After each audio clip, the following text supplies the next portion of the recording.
Hey you, what's up soldiers? My name is Greg FPS and prepare to get triggered. Welcome back to another Zombies Top 10. This is going to be the top 10 worst Zombies maps of all time. I just have a couple things to go over really quick. If you guys could comment down below your favorite wonder weapon, that's what I'm going to be doing next week's episode, the top 10 best wonder weapons in Call of Duty Zombies. So make sure you guys comment those down below. Also, I am in the running for the final 2 spots in the Zombies Showdown tournament that is going to be happening in October. So if you guys could go vote for me, there'll be a link down in the description. It'll say vote here, and with a link, if you guys could go to that link and vote for me, that'd be greatly appreciated. And also underneath it will be a link to a video that basically explains more about what's going on with that. So make sure you guys do check it out, and without further ado, let's get right into this video, guys. So coming in at the number 10 spot, and by the way, these are community opinions and some of mine as well, kind of mixed in. If your opinion is different, you can let me know down in the comment section. Feel free to, and I'll reply to you guys. So without further ado, let's get right into it. Coming in at the number 10 spot for the top 10 worst Call of Duty Zombies maps of all time, excluding Dead Ops Arcade and Exo Zombies, this is just straight up Treyarch Zombies, is Shangri-La. Now honestly, I really do enjoy Shangri-La, but the community's opinion about this map is so negative. So many people really dislike this map just because it's so hard. You have the napalm zombies, which can be a pain in the butt to deal with. Also, you have shrieker zombies, which run super fast at you and can get you down pretty quick. And just the overall opinion of this map, it's very close quarters. There's a lot of hard stuff going on in this map, so a lot of people really don't like it. I personally don't think it's too bad, but at the same time, I would say and kind of agree with most people that Shangri-La deserves to be on the number 10 spot just because of the overall community opinion of this map. Coming in at the number 9 spot is Verrucht. Now honestly, Verrucht is a pretty decent map. It was the first map to introduce Juggernog, Speed Cola, Quick Revive, and Double Tap 1, but also it was just one of those maps that was probably the scariest out of any Zombies map. There's so many like creepy yells, and you have like the dentist chair with blood on it and stuff. It's crazy, but a lot of people actually didn't really enjoy this map. Now, I thought this map was okay, and it wasn't one of my favorites, and it still isn't one of my favorites. I just think that it's too close quarters, and a lot of people can't get to high rounds. It's very difficult to get to high rounds on this map. There's not really too much going for it, and there wasn't a wonder weapon except for the ray gun, and still, I just don't think this map was very good, and that's why it got the number 9 spot. Coming in at the number 8 spot is the easiest Call of Duty Zombies map of all time, and that is Buried. Buried is so stinking easy. I can camp at the Juggernog spot non-stop and get to around 60 or 70 whenever I want. It is so easy to do.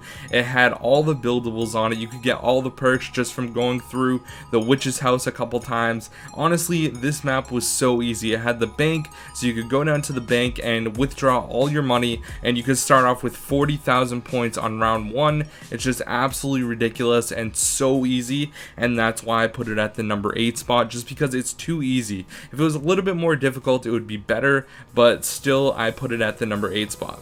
Coming in at the number 7 spot is Shinonuma. Now, I was not personally a fan of this map. This was the first map that introduced the crew, and also it introduced radios where we started to hear a little bit about the zombie storyline.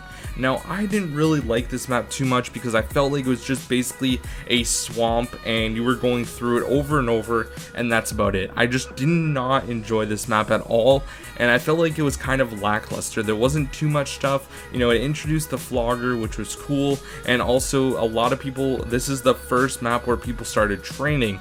But other than that, I just feel like this map didn't really offer much, and it wasn't really that great when you think about it now after playing so many great Zombies maps. Coming in at the number 6 spot is Subo no Shima. Now, a lot of people would say that this map should be lower down on the list, and some people don't even think it should be on the list, but I think Subo no Shima just has an overall negative opinion within the zombies community. A lot of people really don't like this map, not only because it was Plant Simulator, but also because there was so many glitches when this map came out. A lot of people glitched, you couldn't even do the boss fight when you tried. There was just so much stuff that was wrong about this map and just wasn't fun. You had to do all the challenges to do the Easter eggs. Sometimes the challenges didn't even work. There was just a lot of dumb stuff on this map that I really did not like, and a lot of people didn't like as well. So that's why Subo no Shima is number 6 on this list. Coming in at the number 5 spot is Nuketown. Now this is the first Call of Duty Zombies map of all time, and a lot of people still don't even like this map. Now I personally think this map is good, but I wouldn't say it's the best. Having all the other innovation that we've had within the zombie storyline and the zombies maps that we have seen, I just feel like this map deserves to be number 5 just because it doesn't really feature too many amazing things. You know, it's the birthplace of zombies, so you can't really expect too much from this map, but at the same time it's so boring and so bland, and it's actually pretty difficult. Like, you can only get to like round 20 unless you're using like a special strategy with the flamethrower and all that stuff. So honestly, I don't think this map is too amazing, but that's only because it was the first zombies map and it had innovation sense, and that's why it got the number 5 spot. Coming in at the number 4 spot is Die Rise. Now Die Rise is honestly considered to be one of the worst zombies maps from Black Ops 2, and honestly this map just did not do it for me. A lot of people didn't really like this map because you could literally fall off and die the entire round. Even if you had all the perks, if you fell and made one wrong move, you fall to the death, and it just sucked. Like, you could fall down different elevator shafts, which was dumb. There was so much wrong with this map. The crew was kind of lame. A lot of people didn't like the crew that was on it, you know, the transit crew, which we're going to be getting to in a little bit. But overall, I think Die Rise just deserves to be on the number 4 spot. It wasn't really that great, and a lot of people didn't like it.